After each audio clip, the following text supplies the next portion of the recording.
नमस्कार दोस्तों, मैं घनश्याम राय आप सभी का न्यूज डंका हिंदी में स्वागत करता हूं। एक बार फिर शरद पवार की राजनीति को लेकर सियासी गलियारे में चर्चा हो रही है। महाराष्ट्र से लेकर देश भर में इसकी चर्चा हो रही है।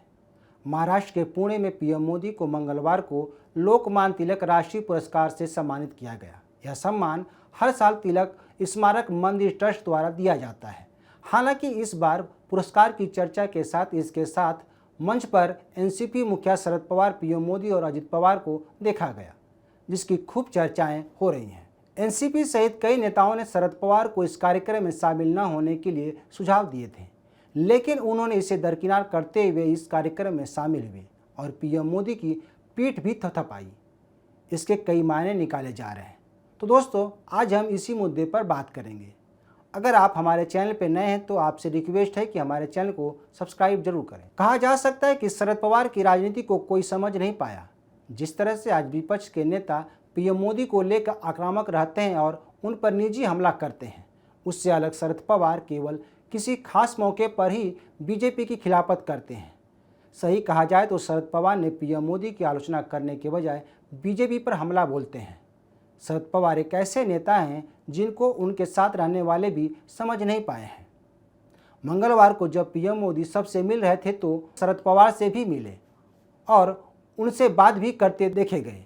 सबसे बड़ी बात यह रही कि शरद पवार ने पीएम मोदी की पीठ थपथपाई। इसको देखते हुए कहा जा सकता है कि शरद पवार और नरेंद्र मोदी ने राजनीति में नई परिभाषा गढ़ी है, जिसको समझना हर किसी के बस की बात नहीं है। ऐसे में अब लोग के जहन में यह सवाल उठ रहा है कि शरद पवार और पीएम मोदी में क्या बात हुई होगी। चंद पल शरद पवार के सामने ठहरे पीएम मोदी मुस्कुराते देखे गए। शरद पवार भी हंसते हुए दिखाई दिए। इस दौरान पीएम मोदी हाथ पर कुछ लिखने का इशारा करते देखे गए। शरद पवार के ठीक बगल में खड़े कांग्रेस के वरिष्ठ नेता सुशील कुमार शिंदे भी मुस्कुराते रहे, जो महाराष्ट्र के पूर्व मुख्यमंत्री रह चुके हैं। यह बात सही है कि पीएम मोदी बीजेपी के प्रधानमंत्री नहीं हैं, बल्कि इस देश के प्रधानमंत्री हैं और सबके प्रधानमंत्री हैं।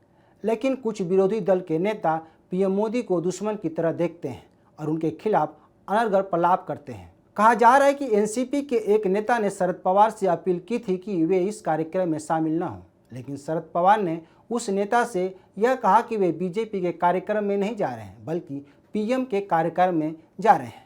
बताया जाता है कि आयोजकों ने पीएम मोदी को सम्मान देने और इस कार्यक्रम में शामिल होने के लिए न्योता देने की जिम्मेदारी शरद पवार को दी थी। शरद पवार ने ही पीएम मोदी से बात कर कार्यक्रम में शामिल होने का न्योता दिया था। सबसे बड़ी बात यह है कि शरद पवार ने इस दौरान पीएम मोदी को आलोचना नहीं की, जो सियासी गलियारे में चर्चा का विषय बना हुआ है। वैसे कहा जाए तो शरद पवार ने ऐसा पहली बार नहीं किए हैं। वे अधिकतर अपनी बातें नेपी तुली बोलते हैं। शिवसेना और बीजेपी का लगभग 25 साल साथ रहा, लेकिन 2019 में अलग होने के बाद से उद्धव ठाकरे उतने पीएम मोदी पर हमलावर नहीं थे जितने अब हैं। शिवसेना के टूटने के बाद संजय राउत और उद्धव ठाकरे बीजेपी के खिलाफ तलवार खींचे हुए हैं। उद्धव गुट के नेता बीजेपी और पीएम मोदी पर तीखी टिप्पणी करते देखे गए हैं। इसी तरह कांग्रेस नेता राहुल गांधी भी पीएम मोदी के खिलाफ ऐसी भाषा का इस्तेमाल करते हैं जो राजनीति के शब्दकोश में नहीं है।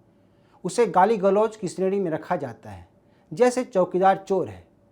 यह वह शब्द है जो नेताओं को शोभा नहीं देते हैं, लेकिन वर्तमान में ऐसे शब्द पर्याय बन गए हैं। पीएम मोदी ने एक बार कहा भी था कि कई लोग मुझे पानी पी पी कर गाली देते हैं, लेकिन शरद पवार ने कभी भी पीएम मोदी के खिलाफ अपशब्द का इस्तेमाल नहीं किया। शरद पवार जब कभी भी बीजेपी की आलोचना करते हैं तो मुद्दे पर बोलते हैं। वहीं अपने भाषण के बाद जब पीएम मोदी ने महाराष्ट्र के मुख्यमंत्री एकनाथ शिंदे, उप मुख्यमंत्री देवेंद्र फडणवीस और दूसरे उप मुख्यमंत्री अजित पवार से मिले तो उन्होंने अजित पवार के हाथ पर थपकी दी। इस समय अजित पवार मुस्कुराते रहे। इसके भी मायने निकाले जा सकते हैं। बहरहाल राजनीति पंडित इसका मतलब जो भी निकाले, लेकिन शरद पवार के बारे में यही कहा जा सकता है कि उन्होंने राजनीति के मौके पर राजनीति की और निजी संबंध को निजी रखा, जो एक परिपक्व राजनीति की मिसाल है। इस बीच कांग्रेस नेता अशोक चौहान ने कहा कि एक मंच पर शरद पवार, अजित पवार और नरेंद्र मोदी की मौजूदगी से भ्रम पैदा हो रहा है। इसे शरद पवार को स्पष्ट करना चाहिए। ऐसे में सवाल यह है कि क्या सच में शरद पवार ने विपक्ष में भ्रम पैदा किया है या एक मंच पर आने पर केवल राजनीति की जा रही है। तो दोस्तों, आप इस बारे में क्या सोचते हैं, हमें जरूर बताएं। इस वीडियो को शेयर, लाइक और कमेंट जरूर करें। हमारे यूट्यूब चैनल को सब्सक्राइब करना ना भूलें। धन्यवाद।